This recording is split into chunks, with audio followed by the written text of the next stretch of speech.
भाई सीएनबीसी आवाज मोतीलाल ओसवाल स्टूडियोज में आप सबका स्वागत है। अब बारी है कमोडिटीज के डिटेल्ड कवरेज की, कमोडिटी राउंड अप की। और आज पहले बता देता हूं इस शो में हम लोग क्या क्या कवर करेंगे।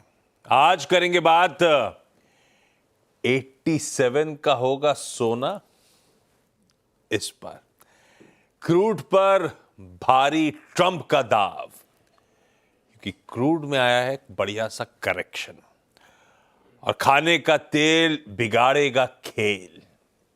एडिबल ऑयल्स थोड़ा सा across the board lower level से उछलते हुए, इस सब पे डिटेल डिस्कशन होगा। और इन सब पे बात करने के लिए हमारे साथ आज होंगे Indian Boolean and jewellers association के सेक्रेटरी सुरेंद्र मेहता, सनविन ग्रुप के सीईओ संदीप बजोरिया और गंगानगर कमोडिटीज के एवीपी अमित खरे। सबका स्वागत है। थैंक यू सो मच जुड़ने के लिए। लाइए, जब सोने की चर्चा छेड़ी दी है तो सबसे पहले सोने आपकी स्क्रीन पे दिखाता हूं। इंडियन मार्केट्स और इंटरनेशनल मार्केट्स दोनों दिखाइएगा एक एक करके। भारतीय बाजारों में 85,900 के लेवल्स पर सोना इस समय आधे % के उछाल के साथ और ₹425 मजबूती के साथ ट्रेड करता हुआ, और इंटरनेशनल मार्केट्स में बढ़िया 2900 के ऊपर कंसोलिडेट करता हुआ लगातार आपको नजर आएगा। बढ़िया आधे % का इंटरनेशनल मार्केट्स में भी उछाल चल क्या रहा है।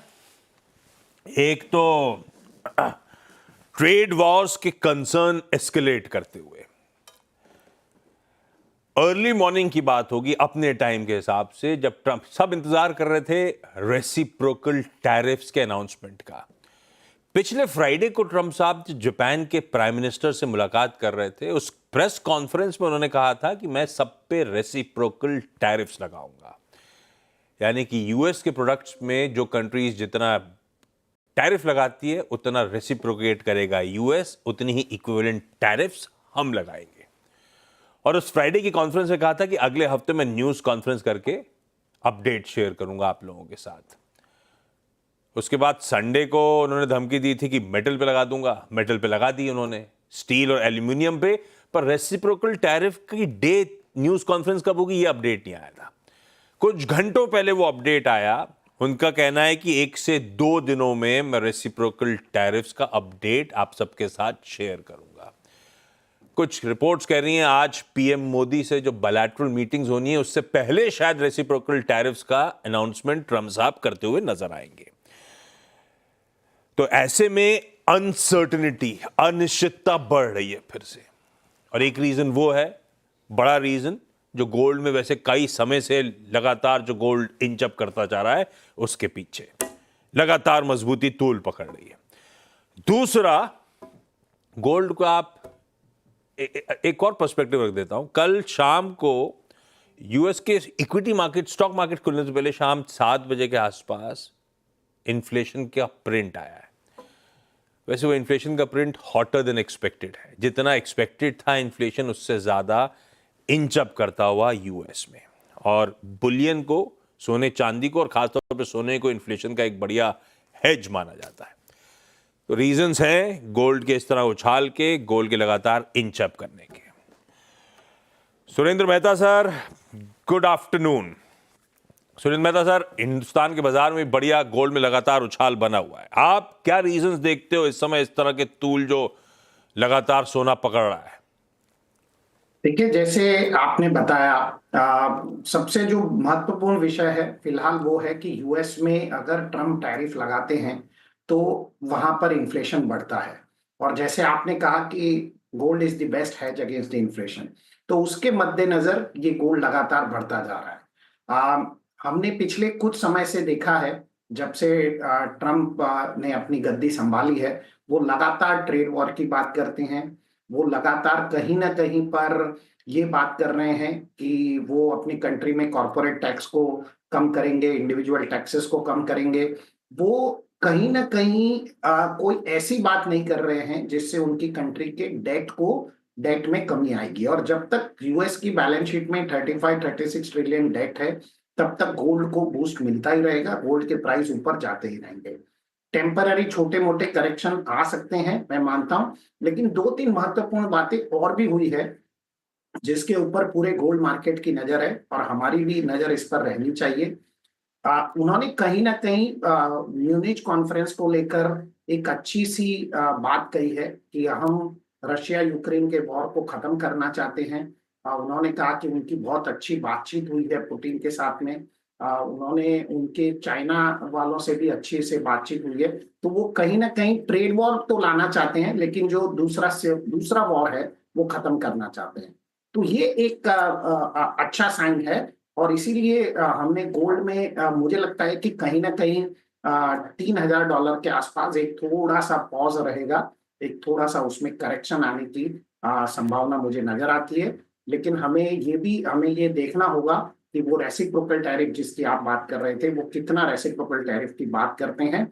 तो these are combinations of factor. फिलहाल जो ट्रेडिशनली हम सोचते हैं कि डॉलर इंडेक्स ऊपर जाए तो गोल्ड नीचे आना चाहिए, ऐसा बिल्कुल नहीं है। फिलहाल डॉलर इंडेक्स भी ऊपर जाता है, गोल्ड भी ऊपर जाता है। हमारी कंट्री में हमें इंडियन प्राइसेस में डबल मार है, क्योंकि हमारा जो डॉलर है वो हमारा जो रुपया है वो वीक होता जा रहा है। तो मुझे लगता है कि ये सब फैक्टर्स गोल्ड को अच्छी एक दिशा की तरफ ले जा रहे हैं।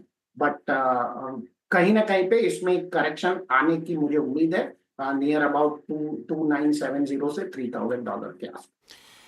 नहीं, कई सारी चीज़ें आजकल लॉजिक से परे चल रही हैं, ठीक बात है आपकी, और ख़ास तौर पर ट्रम्प साहब के आने के बाद। पर ठीक है, मैं वो जो आपने जियोपॉलिटिकल रिस्क थोड़े से रिड्यूस होने की बात करी है वो मैं आऊँगा, जब मैं क्रूड को डिस्कस करूँगा तो उस पर डिटेल में उतर भी जाऊँगा।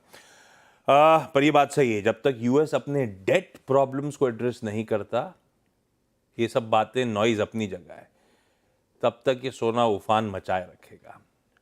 और ये भी नहीं पता, अनसर्टेनिटी जरूर है, लेकिन ये पता नहीं रेसिप्रोकल टैरिफ का मतलब क्या कहना चाहते हैं। सब पे अक्रॉस नेशंस लगाने के मन में है, हर प्रोडक्ट पे वैसे ही लगाएंगे।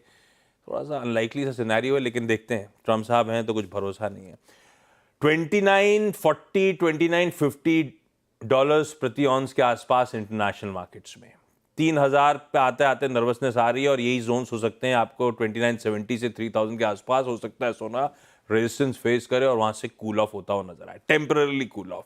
सुरेंद्र सर, टेम्पररली कहूं, इवेंचुअली इंच अप कर रहा है। प्रोड्यूसर साहब ने जब मुझसे टीज लिखवाई बुलवाई तो कहा 87 का होगा सोना, तैयारी तो उसकी कर लूं ना? बिल्कुल। मुझे लगता है कि आपको तैयारी 87 की नहीं, बिटवीन 89 से 92 की करनी चाहिए, क्योंकि जो मेरा फर्स्ट रेजिस्टेंस जोन है गोल्ड के ऊपर वो 3000 से $3,050 के बीच में है। और मुझे लगता है कि हम बिफोर इसके की कोई अच्छी खबर हमें दूसरे मार्केट के लिए मिले, फिलहाल तो हमें सारी बुरी खबर दूसरी मार्केट के लिए मिल रही है, तो इसी वजह से सोना ऊपर जा रहा है। और आप जानते हैं कि यदि दूसरी मार्केट अच्छा परफॉर्म नहीं करेंगे तो सोना डेफिनेटली ऊपर जाएगा। इसका खामियाजा जरूर भारतीय बाजार में ज्वेलरी मार्केट को भुगतना पड़ रहा है। यहाँ पर सेल में अच्छी खासी ड्रॉप है, लेकिन फिलहाल इन्वेस्टमेंट बाइंग बहुत जोरों पर है। और मैं समझता हूँ कि इसको रुकने के लिए सेंट्रल बैंक को बाइंग स्टॉप करनी पड़ेगी, और सेंट्रल बैंक जब सेलिंग में आएंगे तभी सोना वापस नीचे लुढ़क के आ सकता है। लेकिन तब तक as I said anything between 2970 to 3,000 will be वहां पे एक पहला रेजिस्टेंस है, लेकिन दूसरा रेजिस्टेंस $3,050 के ऊपर ही है। ट्रेड के समीकरण के लिए मैं अमित के पास जाऊंगा अभी, लेकिन पता है मेरे लिए हमेशा सुरेंद्र सर कंफ्यूजन रहता है। सोने के दाम बहुत उफान मचाते हैं, तेजी दिखाते हैं, तो मैं अपनी बाइंग डेफर करता हूं, या फिर इस डर से कि और तेजी आ जाएगी, जो खरीदना है फटाफट खरीद लो। इब्जा क्या नोटिस करता है आमतौर पे जब सोना इस तरह की तेजी दिखा रहा होता है, एक्चुअल ऑन ग्राउंड डिमांड होती कैसी है ज्वेलरी वगैरह की? जी देखिए, ऑन ग्राउंड डिमांड जैसे ही प्राइसेस बहुत ज्यादा एस्केलेट होते हैं तो कम हो जाती है। और फिलहाल कस्टमर जो है बहुत ही अवेयरनेस है उसके पास में। ये प्राइसेस में इनफैक्ट मार्केट में लोग पुराना सोना बेचने के लिए आ रहे हैं। यदि मान लीजिए कि हम ये कहते हैं कि सोना 90 से 92 तक हो जाएगा, तो मुझे भी लगता है कि this is a good time to sell. आप अगले 4 महीने के लिए एक सोना सेल करने का, यदि आपके पास फिजिकल सोना है तो आपको सेल करने की प्लानिंग करनी चाहिए, क्योंकि शायद ये प्राइसेस जो हैं ये कंटिन्यूअस तो नहीं रह सकते, क्योंकि आपको पिछले 2 महीनों में ऑलमोस्ट हमने लगभग $200 से ऊपर प्राइसेस को जाते हुए देखा। तो ऐसा कभी होता नहीं है, तो इसमें करेक्शन तो डेफिनेटली आएगा। और हम मार्केट में भी इसका इफेक्ट देख रहे हैं, लोग पुराना सोना लेकर बेचने के लिए आ रहे हैं। जिन्होंने 60,000 65,000 में सोना खरीदा था, वो अब मार्केट में आ रहा। नहीं, करेक्शन वैसे हेल्दी भी होता है लॉन्ग टर्म चाल के लिहाज से। एक तरफा मूव हमेशा कंफ्यूजिंग होता है, ठीक बात है। हो सकता है करेक्टिव फेज के आसपास आ रहे हैं हम लोग। Surendra sir, thank you so much जुड़ने के लिए। अमित, हाय, गुड आफ्टरनून। पहले जब सोने की ट्रेन में चर्चा हुई तो आप लोग का गंगानगर कमोडिटी में व्यू क्या बन रहा है? सोने में अभी भी आप तेजी कर रहे हो, लगता है रिस्क रिवॉर्ड फेवरेबल है, या इस समय आप लोग वेट एंड वॉच के मोड पे हो? नमस्कार आशीष जी, बिल्कुल अभी तेजी का रुख है और ये तेजी मेरे को लग रहा है एज पर चार्ट जारी रहेगी। पूरे सिनेरियो भी तेजी की तरफ ही इंडिकेशन कर रहे हैं, बट अपन थोड़ा सा ट्रेडिंग की तरफ फोकस कर लेते हैं। अभी आज के लिहाज से अगर देखा जाए तो 85,500 550 की रेंज में ट्रेडिंग जो है ट्रेडर्स को खरीदारी करनी चाहिए। 86,350 का इसका जो हाई था वो वापस फिर से मेरे को लग रहा है आज के ट्रेडिंग सेशन में टेस्ट कर सकता है। स्टॉप लॉस की अगर मैं बात करूं तो 85,200 रुपए का फॉलो करें। मूवमेंट काफी ज्यादा है तो एक प्रॉपर स्टॉप लॉस के साथ ही ट्रेडर्स को ट्रेड बनाना चाहिए। बाकी ओवरऑल देखा जाए स्ट्रक्चर तो मेरे को लग रहा है 90,700 के आसपास के भाव भी सोने में जल्दी देखने को मिलेंगे। जी आशीष जी। Meaningful upside. अपन ट्रेडिंग के लिए अभी चलते हैं। 85,200 के स्टॉप के साथ गिरावट में सोने में खरीदारी करने का मन 86,300 के टारगेट्स के लिए। इवेंचुअली 90,700 तक के जोन्स आएंगे, लेकिन ट्रेड के लिए अपने 86,300 के इस समय टारगेट्स। ये तो हो गई सोने की चाल। आइए कच्चे तेल पे। कच्चा तेल इंटरनेशनल मार्केट्स में बढ़िया कूल ऑफ हुआ है। मेरे ख्याल से कल हमने 76 प्लस के लेवल्स पे ट्रेड होता हुआ देखा था इंटरनेशनल मार्केट्स में। आज 75 के नीचे कामकाज करता हुआ भारतीय बाजारों में भी कच्चा तेल दबाव के साथ ही ट्रेड कर रहा है। क्यों? उसका एक हिंट दे दिया था जब सुरेंद्र सर से चर्चा हो रही थी। दरअसल जियोपॉलिटिकल रिस्क रिड्यूस हो रहे हैं। एक ट्रम्प साहब का अपडेट आया, ट्रुथ सोशल में, वो जैसे ट्विटर पे ट्वीट होता है वहां पे भी मैसेज डालते हैं, तो वो ट्रम्प साहब वहीं डालते हैं। उन्होंने कहा कि मेरी पुतिन से, यानी कि रशियन प्रेसिडेंट व्लादिमीर पुतिन से फोन कॉल हुई है, बातचीत हुई है। हम दोनों सहमत हैं कि ये यूक्रेन वॉर को अब थामने की जरूरत है, इसकी कैजुअलिटीज बहुत ज्यादा है और हम दोनों उस तरफ एग्रेसिवली प्रोग्रेस कर रहे हैं। फिर कुछ रिपोर्ट्स आई कि शायद सऊदी अरेबिया में दोनों के बीच में एक मीटिंग भी शेड्यूल हो रही है, पर वो ऑफिशियली ट्रम्प साहब ने नहीं मेंशन करा, तो उस पार्ट को छोड़ देते हैं। फिर उन्होंने कहा कि मैंने फिर यूक्रेनियन प्रेसिडेंट जेलेंस्की से भी बातचीत करी, वो भी इच्छुक हैं इस वॉर को खत्म करने के लिए। उसकी अहमियत समझिए। सप्लाई का ओवरहैंग छटेगा क्योंकि Russia third largest crude producer exporter है और उस पर लगे हुए सैंक्शंस इन सब डेवलपमेंट्स के बाद हटते हुए नजर आएंगे, तो एक सप्लाई का ग्लट खुलेगा, इसीलिए क्रूड कूल ऑफ होता हुआ। दूसरी तरफ अगर ट्रम्प साहब टैरिफ लगाने की बात कर रहे हैं, रेसिप्रोकल टैरिफ, तो उससे डिमांड पे डेंट आएगा। हर कंट्री के सामने कुछ चैलेंजेस पोज हो रहे होंगे, तो demand side concern, supply side बढ़ने या टैप खुलने की वक्त, इसीलिए क्रूड इस तरह से कूल ऑफ होता हुआ आपको नजर आएगा। अमित, सही समझाया ना मैंने? और ट्रेड क्या होगा? बिल्कुल, बहुत बढ़िया तरीके से आपने समझाया। ओवरऑल देखा जाए तो वीकनेस बनी हुई है और मेरे को लग रहा है ये वीकनेस जारी रहेगी। और अगर एमसीएक्स की मैं बात करूं तो अभी 6160 के आसपास का ट्रेड हो रहा है। 6190 6200 की रेंज में कहीं पे भी बिकवाली करनी चाहिए। 6240 रुपए का स्टॉप लॉस लगाएं। नीचे में 6050 से लेकर 6000 तक के टारगेट जो है एमसीएक्स वायदा में। वहीं पे अगर मैं ओवरऑल डब्ल्यूटीआई की बात करूं तो अभी 70.60 का ट्रेड हो रहा है। मेरे को लग रहा है 68 के आसपास के भाव डब्ल्यूटीआई क्रूड ऑयल में भी देखने को मिल सकते हैं। Yes, अच्छा, एक क्विकली सवाल, समय नहीं है मेरे पास, लेकिन चांदी पे भी आप बुलिश हैं क्या? और gold versus silver trading comfort ज्यादा कहां पे है? ही जो है कंफर्ट ज्यादा है क्योंकि इसी की डिमांड सबसे ज्यादा है और परफॉर्मेंस भी देखा जाए तो गोल्ड ने ही ज्यादा किया है। सिल्वर अभी जो लाइफ टाइम इसका हाई था 1 लाख के आसपास का, वो ब्रीच नहीं कर पाई, लेकिन गोल्ड लगातार नए नए हाई बना रहा है। तो सिल्वर में मेरा सेल साइड का ट्रेड रहेगा 96,000 के आसपास। जब थोड़े से बाउंस में मार्च वाइडर सिल्वर बिकवाली करें, 96,600 रुपए का स्टॉप लॉस लगाएं। नीचे में 94,500 तक के टारगेट सिल्वर में रखे जा सकते हैं। जब तक 96,600 के ऊपर सिल्वर मार्च वाला ट्रेड नहीं करा, तब तक इसमें हर बार उछाल के बिकवाली की रणनीति अपनानी चाहिए। जी आशीष। परफेक्ट, ठीक बात है। एक ब्रेक का समय है। अमित एक काम करिएगा, एडिबल ऑयल्स में आपका सबसे प्रेफर्ड ट्रेड जो आइडिया होगा वो रखिएगा, मैं आता हूं आपके पास। ब्रेक के उस पार हमारे साथ all India cotton seed crushers association के चेयरमैन संदीप बजोरिया सर होंगे। ये जो थोड़ा बहुत मोमेंटम पकड़ रहे हैं एडिबल ऑयल्स, इन पे अपन करेंगे डिटेल में चर्चा। चलिए, ब्रेक के बाद आप सबका स्वागत है। एडिबल ऑयल्स पे करा जाए, खाने के तेलों पर फोकस, क्योंकि दाम चढ़े चले जा रहे हैं। पाम ऑयल 2 महीने के हाईस पे, सोयाबीन 1 मंथ के लोज से बढ़िया रिकवर करता हुआ, सनफ्लावर ऑयल ऑलमोस्ट 3 मंथ हाईस के आसपास कामकाज कर रहा है, और इस साल सरसों के भाव ईयर टिल डेट 2% के आसपास वो भी चढ़ते हुए। ऐसे में ये चल क्या रहा है? All India cotton seed crushers association के chairman Sandeep Bajoria sir screen पे। Sandeep sir, hi, good afternoon. Sorry, थोड़ा डिले के साथ आपके पास आ रहा हूं। सर, अक्रॉस द बोर्ड थोड़ी सी तेजी तूल पकड़ती हुई, क्या रीजन है? कोई कड़ी बांधती है? कैसे देख रहे हो आप इन डेवलपमेंट्स को?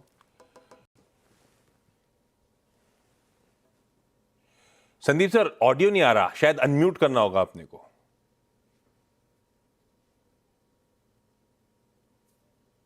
Ashish ji, yes, thank you. Yes sir, आपने बहुत सही कहा है। पाम ऑयल में हमने बड़ी देखा है कि 500 रिंगिट की बढ़त आ गई है पिछले 12-13 ट्रेडिंग डेज में, एंड उसके मेन कारण है 4200 रिंगिट का अप्रैल का एमडेक्स था मलेशियन मार्केट, वो 4700 ऊपर में गया, अब जाके नीचे आके 130 रिंगिट नीचे आया है। लेकिन ये जो बढ़त आई है इसके 2-3 मेन कारण है। एक तो मेन कारण ये है कि ये मलेशिया, इंडोनेशिया में पाम का प्रोडक्शन जनवरी में बहुत घटा है। दूसरी बात यह है कि उन्होंने कुछ माल जो पहले बेच दिया तो कंफर्टेबल है उससे। तीसरी बात है, बायोडीजल का इनका B40 का प्रोग्राम जो है वो 15 फरवरी से और ज्यादा तूल पकड़ेगा, और नियर बाय में थोड़ा शॉर्ट है। इस कारण से ये मार्केट में इस तरह से तेजी आई हमने देखा पाम में। लेकिन आगे जाके मतलब हमें लग रहा है कि पाम का सप्लाई जो अप्रैल से ऑन से बढ़ेगा, तो अप्रैल से लेके आगे के दिनों में, अप्रैल से लेके सितंबर अक्टूबर तक हमें लग रहा है पाम में वापस थोड़ा सा ढीलापन आएगा। लेकिन मार्च अप्रैल तक ये मार्केट अच्छा है, ठीक है, और 50 रिंगिट गिर सकता है। 500 बढ़ा है तो 200 का रिट्रैक्शन पॉसिबल है, तो वो एक पॉसिबल है पाम में। दूसरा, आपने सोयाबीन की बात कही, सोयाबीन में भी हमने देखा कि वो यूएस में 45Z करके उन्होंने एक लेजिस्लेशन लाया है जिसमें वो सोयाबीन ऑयल बायोडीजल में यूज करने के लिए इंसेंटिव्स अच्छे दे रहे हैं, और उन्होंने यूज कुकिंग ऑयल का जो इम्पोर्ट चाइना से होता था उसको बैन किया है। फिर वो जो कनाडा से भी जो रेपसीड ऑयल आता था बायोडीजल में, उसमें भी कुछ टैरिफ वैरिफ लगाने के बीच में बात हो रही थी, लगाई थी टैरिफ, उन्होंने विड्रॉ कर लिया 1 महीने का, वापस उन्होंने टाइम दिया हमको कनाडा को। तो ये सब कारण से सोयाबीन ऑयल भी, जो शिकागो फ्यूचर्स थे हमारे, वो शिकागो फ्यूचर्स जो 41 सेंट्स 40 सेंट्स के आसपास चल रहे थे, वो 46-47 सेंट्स हो गए थे। तो दोनों मार्केट में हमने देखा कि करीबन 10 से 15% की बढ़त हुई। सनफ्लावर मार्केट भी उस तरह से हुआ। सनफ्लावर मार्केट में भी रशिया यूक्रेन में अभी करीबन जो मेन सीजन था अक्टूबर से जनवरी, जितना क्रॉप आना था, फार्मर ने फ्रंट एंड प्रोसेसिंग होना था, हो गया। अब थोड़ा वहां प्रोसेसिंग स्लो हो गया और मार्च में और स्लो होने के आसार है। तो उस कारण से सनफ्लावर में भी हमने देखा कि मार्केट नीचे से करीबन $50-70 ऊपर आ गया है। तो ये सब कॉम्बिनेशन, आपने राइटली कहा है कि तीनों वेज ऑयल जो है, मेन हमारे जो वेज ऑयल है, ये तीनों वेज ऑयल में पिछले 15-20 दिनों में हमने देखा है कि मार्केट में 10% से 12% बढ़त आई है। इसमें 2-3-4% का रिट्रैक्शन आ सकता है, लेकिन ये इस तरह की बढ़त अभी बरकरार रहेगी अगले 2-3 महीने। पाम में बाद में थोड़ा ढीला आएगा, सोया में ढीला आएगा, लेकिन सनफ्लावर में मुझे नहीं लगता नेक्स्ट सीजन अक्टूबर के पहले कोई ढीला आने की जगह है, बिकॉज सनफ्लावर के लिए ये ऑफ सीजन पीरियड है, और रशिया यूक्रेन मिला के ये साल सनफ्लावर की फसल करीबन 50-60 लाख टन कम है, तो 20-22 लाख टन सनफ्लावर का सप्लाई वर्ल्ड में कम है। तो वो ओवरऑल माहौल रहेगा। हम तो ये चाहते हैं अभी किसान सरसों सीड साथ में लेके आएगा, हार्वेस्टिंग करेगा, तो किसान को उचित दाम मिले। तो इसके लिए जो इंटरनेशनल प्राइस बढ़ गई है वो अच्छा ही हुआ है एक तरह से। सरसों के किसान जब अपनी फसल मार्केट में लाएगा तो उसको बेटर प्राइस मिलेगी, और वही अपना सबका ऑब्जेक्टिव है कि उसका इंटरेस्ट सरसों बोने में बना रहे, सो दैट इंडिया का ऑयल सीड प्रोडक्शन बढ़ता रहे। तो ये ख्याल है टोटल ओवरऑल। परफेक्ट है। सरसों की कटाई का समय आ गया है, तो मैं जानना चाहता था कितना एक्सपेक्टेड, किस तरह का आउटपुट, लेकिन किसी और दिन के लिए वो discussion. Sandeep sir, thank you so much, beautifully एक ही जवाब में सब कुछ सम अप कर दिया आप सबके लिए। इस नोट पर आज के शो कमोडिटी राउंड अप में इतना ही। ब्रेक के उस पार दिल्ली से वीरू जुड़ेंगे आप लोगों के साथ, वायदा का हाल बताने के लिए। नमस्कार।